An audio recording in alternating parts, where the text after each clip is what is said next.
do the other semifinal before we go to a break here. It will be Hero League Superstars against Azure. The map ban's already in. It is Dragonshire banned, Hero League Superstars banning Braxis after that, and we're going to Infernal Shrines. So actually, you and I getting a bit of a travel around the Nexus tonight. I did not mean to invite you to a party there, but I guess we're in a party anyway. So nope, yeah, I declined.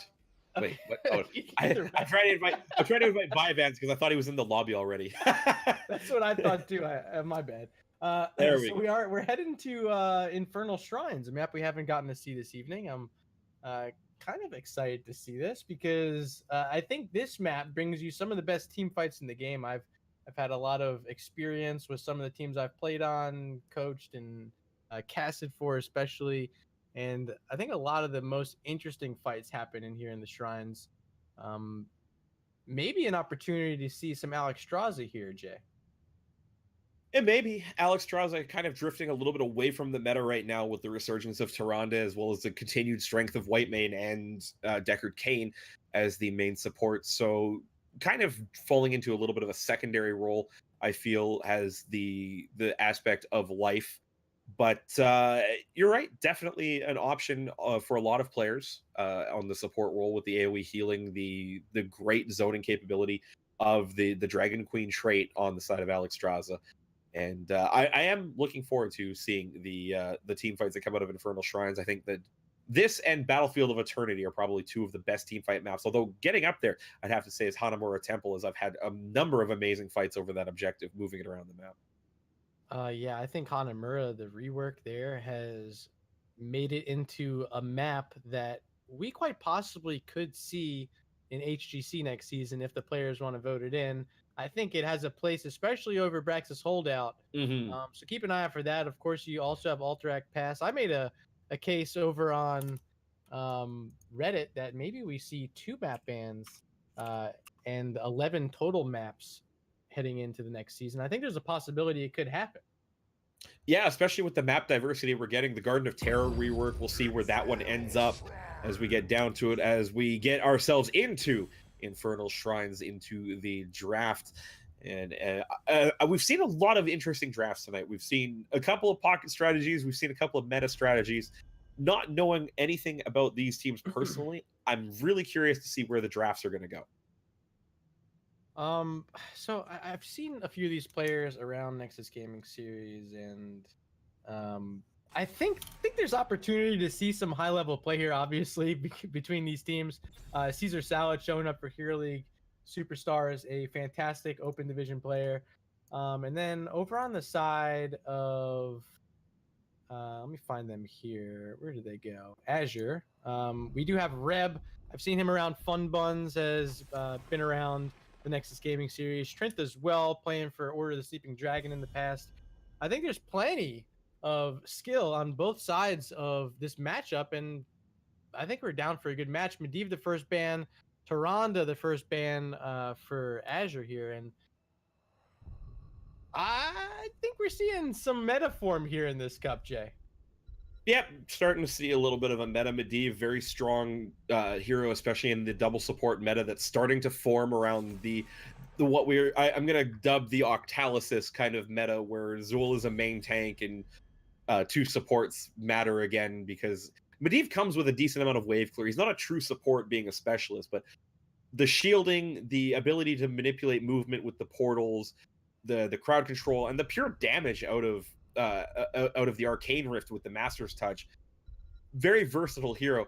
Speaking of versatile heroes, Abathur being taken out, no split laning for the Zerg there, and Deckard Cain going off. So a big support show coming out of Azure, and a snap pick Diablo on the side of HL's SS. Diablo. Let me go check my notes here. I think we've seen Diablo in almost every single game today. He's been making an appearance in somewhere or the other. We saw him last game, and Tenny died a few times, but very solid was the Word of Terror. We're gonna see a counter, taking away the Phoenix. I think is smart, and grabbing the Genji. Genji, an interesting hero right now, Jay. He's obviously so strong in the right hands, but he keeps getting nerfed. That Swift Strike keeps getting damage reduced, finding other ways to nerf his kit. And Genji, at least in ladder play in Hero League, if you bring in, I think Diamond and above, has dropped considerably. I believe below 50% right now. Yeah, it's not really surprising with the continued nerfs to his kit. He was a very oppressive hero for a long time, very good at finishing off, getting into the back line, and you might see a shift back into the Tracer as the hero of choice for that kind of backline pressure finishing job, takedown finishing kind of hero where you need someone to get in, get those last couple hundred points of damage in on a hero. As we see Hero League Superstars picking up Urel again, no surprise, they're very good offlane warrior pick, and Whitemane getting her first appearance in this Amateur Series Cup, outside of being banned, that is. She'll be the support for HLSS. Final ban of this matchup, and it looks like it's going to be Thrall. So this is a hero we haven't mentioned this evening. He's going to be banned out by Hero League Superstars.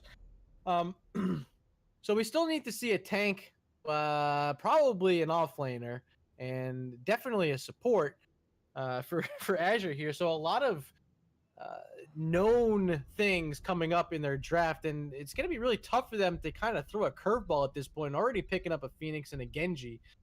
There's really not many other ways they can take this outside of grabbing looks like a Malfurion and a Johanna. Pretty vanilla tasting heroes at this point in the draft, Jay. Yeah, Malfurion, not the healer he used to be in ways past. Still a very good healing output, but the lack of ice block in a very dive-oriented meta makes him a difficult healer to play, because if he gets himself into positioning trouble, he doesn't have that ability to just ice block his problems away, wait for his team to back him up, and then come out and be able to do something else. The DPS selection, though, on the side of HLSS, Zeratul and Hanzo. Zeratul, nice spicy pickup here. Zeratul is going to give Phoenix a very tough job surviving. I don't believe Malfurion's going to have a good time against it either. If Zeratul can get in and get off a big fat cleave on the whole team, Malfurion is not going to like that. So expect to see the Twilight Dream, and hopefully for Malfurion, he's able to use it on that Zeratul right when he's jumping in on him, or else Zeratul's going to wreak havoc. Sonya's going to be the response, and very valid here on Infernal Shrines, as they can leave her inside that shrine to pick up all those skeletal defenders. And Die Fools has a tough task up against that top lane Yrel. We'll see if Sonya can make it happen, but Yrel's just such a good hero. I don't see it happening, because one boot back during a spin and there's no health regen for Sonya. Yeah, Sonya's been in kind of a weird spot in the last few updates. I've been playing a lot of Sonya for a long time, and I feel like this patch might be one of Sonya's weakest patches in a long time. She saw a really big resurgence after that first rework that she saw, and then a little bit of tuning pulled her back, and the rise of other heroes in the meta just had so many better choices for that warrior off lane that you could find. Yrel, one of the biggest ones there, self-sustained, much better than you'll find out of a Sonya, and just a little bit better survivability because of the movement with that you get with Yrel's kit compared to Sonya. Sonya's kit is in, and that's it. You don't really have an out when you go in on her, whereas Yrel, you have the in or the out, and the options for self-healing much better. So we'll see how that matchup goes throughout the course of this match. All right, and here we are inside of Infernal Shrines, and on the left-hand side, we got the Hero League Superstars starting it off on this Diablo. It's going to be Fats. Maxorian going to be playing the Zeratul Caesar Salad on the Whitemane. Needham playing Yrel, and rounding it out on the Shamata Hanzo, it's Free PX. And on the right side, it is Azure in the most confusingly named team possible with the color on the map. Trent on Malfurion, Die Fools on Sonya, Fun Buns on Phoenix, Reb playing the Genji, and B-Train 704 on Johanna. All right, teams here at mid. As usual, we see all 10 members. Hanzo going to reveal it up with the Sonic Arrow and try to take a peek at some free damage. He started off this game, and he's got that simple geometry already at 4 of 20 stacks. Has some solid value early on. So I'm expecting to see, obviously, the Yrel dominate up against that Sonya top lane. The question now is, who's going to dominate these rotations? And I think having a Zeratul for the side of Hero League Superstars is really going to help them interrupt the rotational lanes, similar to what we saw in our first match of the night, where Regen Black was really bringing it to the side of UART Gaming during those rotations. We'll see if Maxorian can make that happen on a Zeratul and really play that role of interrupter. Yeah, get that stealth, the ability to come in, hopefully be relatively undetected and disrupt those rotations, as we see both Maxorian and Funbuns now just kind of taking over the mid lane. Maxorian's actually going to go in, look for a little bit of damage on Funbuns, although Zeratul already quite low, and Phoenix with that extra shielding gets a little bit more value out of that one-to-one fight comparatively. Both teams now moving into the siege camp, looking to get those Khazra Impalers working for them in the mid lane.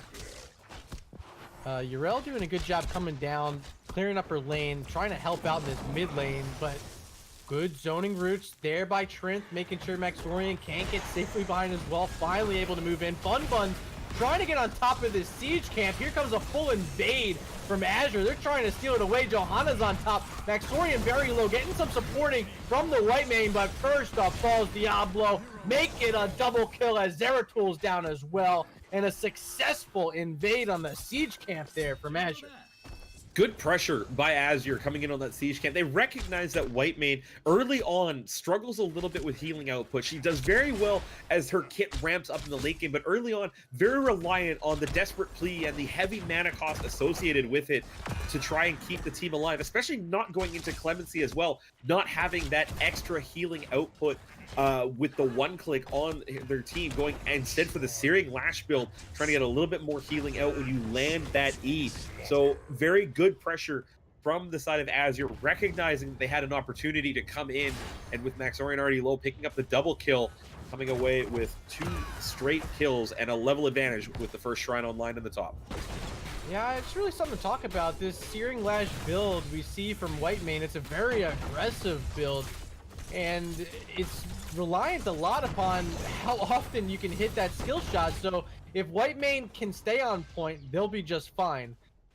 But if Azure can give Whitemane any sort of trouble, Caesar Salad could have a hell of a time trying to heal up some of these teammates of his. But here we go. Shrine number 1, and already inside is Hero League Superstars. I like the pressure, though, grabbing the Shaman camp in the top lane from Azure. They give Hero League Superstars something else to think about. And you see all 3 members in that 4-man right now currently dealing with that. Needham actually going to come out on the Yrel as 4 members for Azure move in on the Shrine. Divefuls and V-Train trying to hold a little bit of presence on the point now. Zoning Roots is out, but won't find anybody here as all of the members of Hero League Superstars in this fight going around backside looking for Divefuls. Maxorian now coming in looking for Funbuns, misses the fourfold blade and the other abilities. It's escaping me right now. It's going to be Fats who goes down first on Diablo, caught again in the zoning roots, and Azure picking up their 3rd kill of the game and more presence on this Shrine as Divefuls gets to work. So this is undoubtedly going to be handed over to Azure, the first Punisher of the game, and it appears that it can be a frozen Punisher top lane.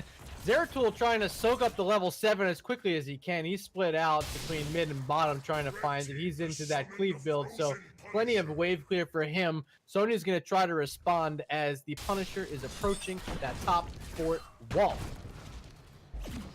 Lot of pressure by Azure so far this game, as they've really won most of the rotations so far in this game. We talked about Maxorian on the Zeratul being the advantage for Hero League Superstars. They just haven't been able to get those early picks, as that's now going down in the top lane as well in that defense, and Whitemane chased down as well. 2 more kills for Azure as Rev will get out with another sliver of life there, going in for those kills in the back line. Level advantage, 5 kills to none, bit of structure damage as well. Very much in favor of Azure here in the early game. 5-0, and similar to our last match we casted, Diablo not able to stay alive very long. We see him getting picked on once again, and it appears as though Azure wants to start playing aggressive on some of these camps. We'll see if they want to take their own or make a play yet again on that enemy siege camp. Up top it's Yrel up against Sonya. Still pretty even there as Looks like Fat's looking for a flip on Genji. Not exactly the target you want because he's got that swift strike. He's so elusive. He's already back behind as well using a well tap. That's the difficulty with grabbing high mobility heroes as your primary target on a Diablo. They're pretty much going to slip your grasp every time. You want to try and find a hero like not so much a Phoenix, but like the Malfurion, just somebody who has no options to get away. Even a Sonya, not a bad shout to grab with that Shadow Charge and the Overpower as well to flip them over the top, stun them out briefly. Halfway to 10 is Azure here as they're being forced back by a big push on the side of Hero League Superstars. They get to level 9, but they don't find the kill they need, and that might be a big problem as level 10 right on the edge now for Azure. Yeah, and they're trying to get in here with the level 10s, but didn't quite get it, and they ended up losing to Johanna Fats that time, getting the better end of a Shadow Charge and finding their first kill of the game, and that's a very meaningful kill because now the level 10 Palantir advantage is going to be neutralized. Divefool's up top, we'll be able to take out a well, but he's got to start thinking about heading back because I don't know if he knows this, Diablo is heading his way, and Needham doing a fantastic job keeping him at bay. Divefool's in a lot of trouble. There's the Shadow Charge getting flipped over as well. Sonya can be able to spin, but still getting interrupted. 100 health finally falls. The Zeratul finishing it up. The final hit from that Singularity Spike, just enough to get the job done. And critically, though, Fat's actually triggering the Lightning Breath, thinking he needed to get the final blow onto Sonya. So a tool down for 70 seconds or so with this team fight looming. That might be a problem for Hero League Superstars as they get back into this game with a couple of picks. For me, it looks like Azure is starting to lose their headspace a bit. You had the Johanna die bot, you know, a risky play trying to get in there, but then the Sonya getting called out, staggered death, and then you saw Johanna once again in a horrible spot, thankfully able to get back to safety. But it was a good little lead there for Azure. Now we're on even XP. Shrine number 2 spawning inside already as Hero League Superstars. They're trying to get to work on these skeletal defenders, Jack. Arcane Punisher being fought over now by the teams. It's Hero League Superstars in already with a lot of kit left to use here. Lightning Breath just about to come back online. There's a Wrath of the Berserker by Divefool's in the backline, trying to come through the shrine, looking for targets. Purification Salvo out too, getting a bit of damage in, but not critical ones as Whitemane puts out a lot of healing on a lot of targets quickly.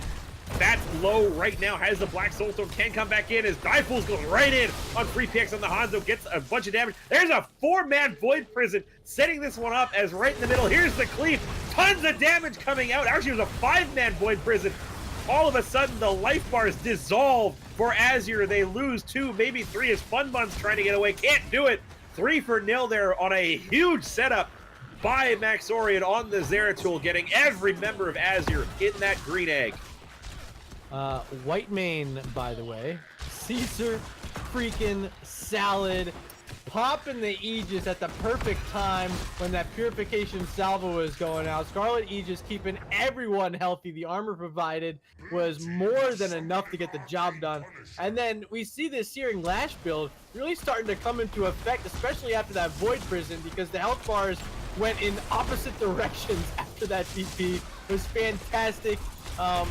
The knockback from Needham as well was right on point.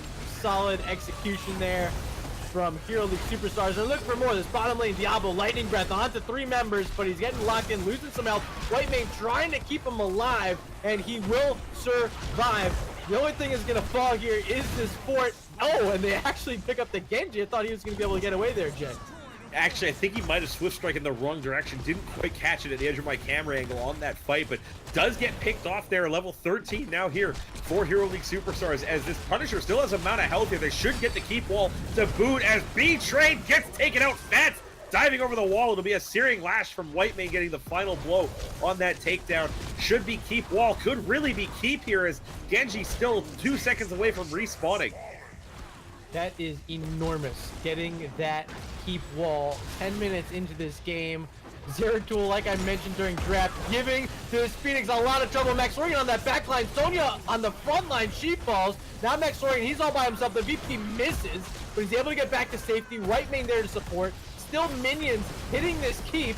and it looks like they're going to be able to get it down. Fun Buns, he's trying to step up. Purification salvo, 5 members, but it does go off. Scarlet Aegis again negates the damage, and the keep is down in favor of the Hero League Superstars. You could just see the positioning on Caesar Salad, setting up the Scarlet Aegis, got all of the teammates together on that as the Purification Salvo went off, blows the Aegis, makes sure that the armor comes in and the health bars stay healthy against that finisher from Phoenix. Twice now that heroic has been negated on almost even cooldown. Scarlet Aegis actually on a shorter one, really having a ton of value out of that support. I loved Maxorian during that last play. He didn't hit the VP, but the way he harassed Fun Buns made it so that like it was a risky play to step forward and try to rip off that Purification Salvo. I love the aggression. I think Zeratul, especially now at level 16, will become a monster. Keep your eyes out for Maxorian heading into this late game. Especially if they get another setup like that 5-man Void Prison they had in that first big team fight. Get that, get in the middle, cleave your way through with the extra damage from Void Slash on 16. There is just so much oppressive damage coming out of the Zeratul at that point in the build. And now with all this added pressure in the bot lane, Catapult starting to stack up for Hero League Superstars, it's going to be a constant pain in the side of Azure as they try to get back into this one. Yeah, especially when you have a Hanzo on the other side just ripping away camps with these. Map painted blue on the bottom half. Here they are in the mid, trying to get some more towers down. They're still sitting with that 2-level lead, a very healthy lead for Hero League Superstars. And what a big lash there. The white main, of course, picking up at level 13 and 16 more Searing Lash talents that just I don't think I've seen this build actually come out, and I'm like reading it as we go, but it's devastating. And Diablo trying to get the Johanna, not quite able to. Good zoning routes there by Train. The extra cooldown that you get on 16, it gets it to drop to a single second as long as you hit a hero with Searing Lash. And with a lot of these team fights, you're hitting them all the time, so that's constant output on your Searing Lash, which is a major source of healing in these team fights. So if you're spamming E, it doesn't cost you any mana, and you're getting mana back every time you hit a hero with that level 4 talent in Indulgence. There is so much versatility in this build. I'm really surprised I haven't seen it more in competitive play. Well, so far so good. Top lane, there is a wave stacked up there, pushing from the side of Azure, but it looks like they're gonna send Zeratul to clean that up. They're inside the shrine working on these skeletal defenders and already sitting at 10. I don't believe, excuse me, that Azure is gonna make a play in here, because it's just, you don't have your 16s. You've already been dying frequently in this matchup. You know the other side has their heroics online, so they're gonna play it safe.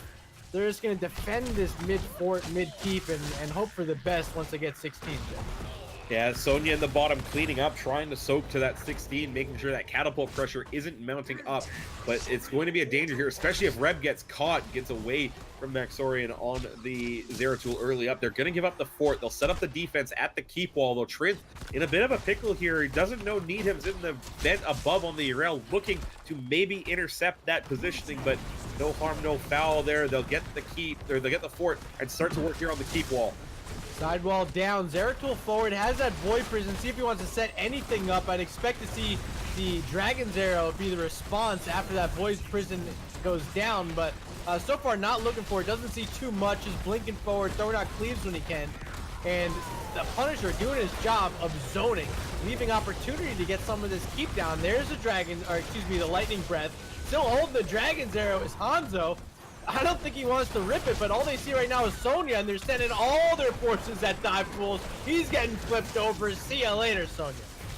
Hey, his name might be Die Fools, but he was the only one who died.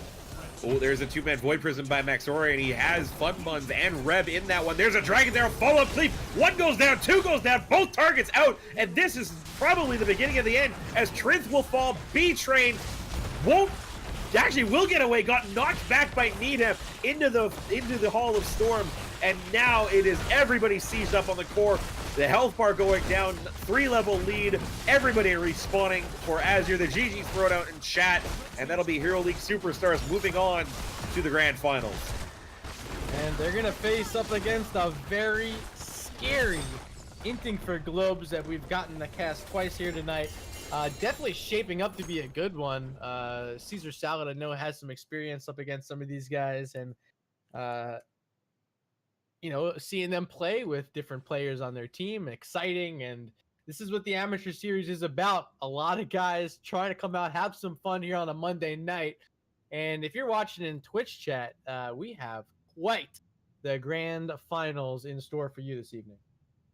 And I just want to point out another trend that we're starting to see when we see Diablo picked as the tank hero for a lot of compositions. We're seeing a fair amount of death coming out of the Lord of Terror, and I think that's something to watch moving forward with the teams that do pick him up for their composition.